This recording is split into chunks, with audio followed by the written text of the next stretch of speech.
समुद्र की लहरों पर राज करने वाला अमेरिका आज फारस की खाड़ी में एक ऐसी चुनौती के सामने खड़ा है जिसका सीधा संबंध दुनिया की अर्थव्यवस्था से है।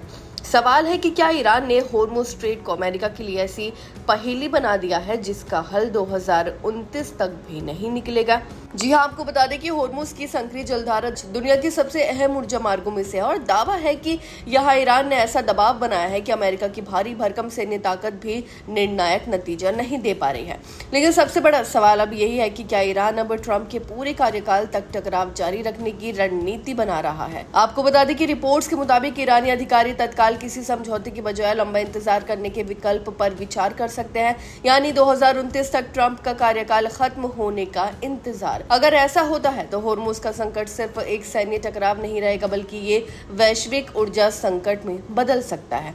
वहीं अमेरिकी राष्ट्रपति डोनाल्ड ट्रंप लगातार होर्मुज के खुले होने और समुद्री मार्ग से खतरा कम होने के दावे कर रहे हैं, लेकिन दूसरी तरफ समुद्री यातायात के आंकड़े तस्वीर को अलग बताते हैं। रिपोर्ट्स के मुताबिक हालिया 5 दिनों में होर्मुज से सिर्फ 42,000 जहाज गुजरे हैं, जबकि उससे पहले यहाँ रोजाना लगभग 130 से 140 जहाज की आवाजाही होती थी। यानी दावा कुछ भी हो, समुद्र में ट्रैफिक की तस्वीर चिंता बढ़ाने वाली है। वहीं अब ट्रंप के सामने मोटे तौर पर 3 विकल्प माने जा रहे हैं। पहला, ईरान पर बड़े पैमाने पर सैन्य हमला, लेकिन इसका खतरा भी बड़ा है। ईरानी जवाबी कार्रवाई में खाड़ी के अमेरिकी सहयोगी देशों और ऊर्जा ढांचे को निशाना बना सकता है।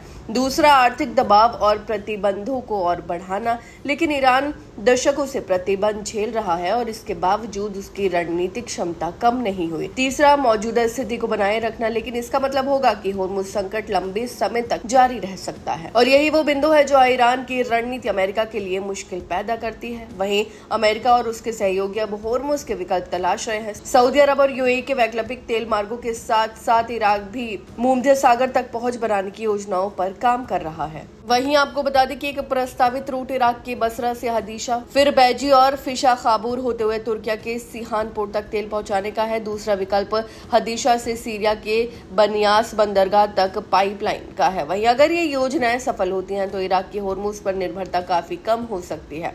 लेकिन कहानी यहीं खत्म नहीं होती। अगर संघर्ष बढ़ता है तो वैकल्पिक तेल मार्ग भी सुरक्षित नहीं रहेंगे।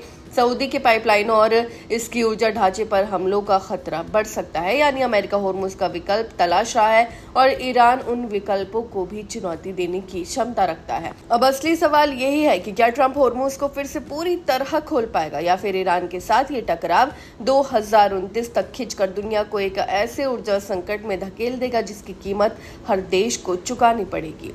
आपकी इस बारे में क्या राय है, हमें कमेंट करके जरूर बताएं। फिलहाल इस खबर में बस इतना ही और ऐसी ही तमाम खबरों को देखने के लिए देखते रहिए भारत एक्सप्रेस।